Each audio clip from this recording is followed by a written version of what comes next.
Bonjour mes chers téléspectateurs, nous sommes le 31 mars et dans ma troisième vidéo d'aujourd'hui, je vais parler des patriotes. Qui sont les vrais patriotes et qui sont les faux patriotes? Et je vais parler de ce sujet à travers le prisme de l'actualité économique.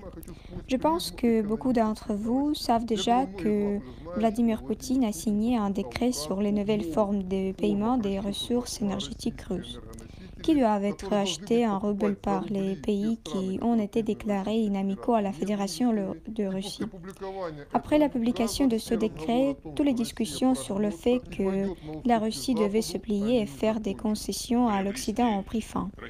Afin d'acheter du gaz naturel russe, ils doivent ouvrir des comptes en roubles dans des banques russes. C'est à partir de ces comptes que les paiements pour le gaz fourni seront effectués à partir de demain, 1er avril. Ici, on pourrait dire, et alors rien n'a changé pour les Européennes. Non, beaucoup de choses ont changé pour les Européennes. Ils ont besoin d'acheter des roubles. Et évidemment, puisque l'émetteur des roubles est la Banque centrale russe, ils doivent acheter ces mêmes roubles à une banque russe.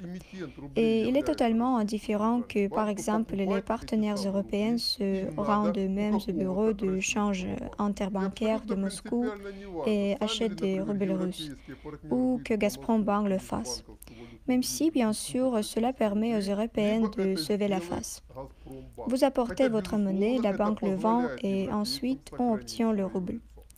En d'autres termes, vous ne serez pas en mesure de geler cet argent ou de couper les recettes en devises de la Russie. D'après ce que j'ai entendu au sommet du Parlement russe, tout le commerce extérieur avec les pays susmentionnés sera converti sous cette forme. Nous arrivons ici au point le plus important, à savoir que ce projet qui a été proposé par le président de la Fédération de Russie sera évidemment accepté par l'Europe. Et l'OTAN va tout d'abord briser les principales sanctions que l'Occident a imposées à la Russie. L'interdiction des règlements interétatiques pour la Fédération de Russie en dollars, en euros et dans d'autres monnaies de pays hostiles de la Fédération de Russie. Et à partir d'aujourd'hui, ces interdictions ne fonctionnent plus. Du point de vue de la Fédération de Russie, tout ce que Poutine a dit a été réalisé. Toutes les recettes en devises sont vendues en roubles et par conséquent, toutes les entreprises russes vendent leurs produits en roubles. Cela a littéralement privé l'Occident d'un autre argument de guerre économique très important, le taux de change du dollar par rapport au rouble russe, et par conséquent à d'autres devises. Rappelez-vous, Biden a dit, nous ferons en sorte que le dollar vaille de 100 roubles russes. Aujourd'hui, en raison des décisions prises par les dirigeants russes, il vaut 83 ou 80 roubles par dollar américain. La monnaie russe a récupéré tout le repli qu'il avait depuis le début des hostilités en Ukraine. C'est une nouvelle gifle puissante à l'Occident, parce qu'aujourd'hui, il n'y a absolument aucun moyen de pression sur la Russie autre que la force militaire brute. Et les Européennes et les Américains devraient d'abord se remercier eux-mêmes. Ce sont eux qui ont ruiné le monde depuis 2008. C'est le résultat qu'ont leur président depuis au moins 10 ans et maintenant ce résultat est arrivé. Et nous en arrivons au sujet du patriotisme. Vous savez, j'ai entendu beaucoup de reproches à propos de la direction des banques centrales russes. Ma position a toujours été neutre. Je lis toujours les lois et, en vertu des lois de la Fédération de Russie, la Banque centrale est clairement et sans équivoque subordonnée aux dirigeants russes. Mais il y avait des gens sceptiques qui ne savaient pas lire les lois.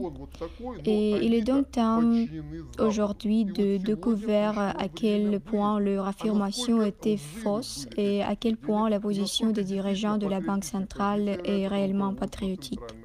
Jugeons en par les résultats, dont le rouble que nous connaissons déjà est de 83 ou 84 roubles par dollar US, compte tenu des sanctions énormes, de l'énorme pression sans précédent exercée par tous les pays dits développés, le rouble russe est inébranlable. Le président américain Joe Biden avec son $1 pour 200 roubles est dans une flaque. De plus, le marché boursier russe s'est déjà presque totalement remis de la chute dans laquelle les soi-disant partenaires occidentaux voulaient le faire tomber. À ce jour, il lui reste environ 20% de la chute pour atteindre le niveau du début de la campagne militaire. Le marché des obligations fédérales s'est totalement stabilisé. Les rendements tombent à des niveaux de crise. Effondrement total du marché boursier ne s'est pas produit. Effondrement du marché des obligations d'entreprise ne s'est pas produit. Le déficit structurel de liquidité de 7 trillions de roubles au début du mois de mars a été réduit à 1,5 trillion de roubles à la fin du mois. C'est avant tout la Banque centrale qui mérite le crédit. C'est étrange, n'est-ce pas? La Banque centrale, censée être subordonnée à l'Occident, a une chance unique de faire chuter l'économie russe, mais elle fait de son mieux et surtout obtient le résultat et maintenant l'économie sur les rails et parvient même à vaincre l'Occident.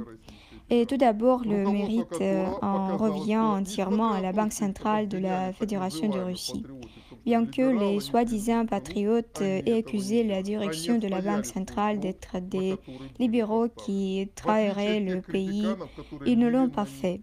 Ils ont défendu le front sur lequel ils ont été placés, contrairement à ceux qui les ont critiqués avant la guerre et maintenant.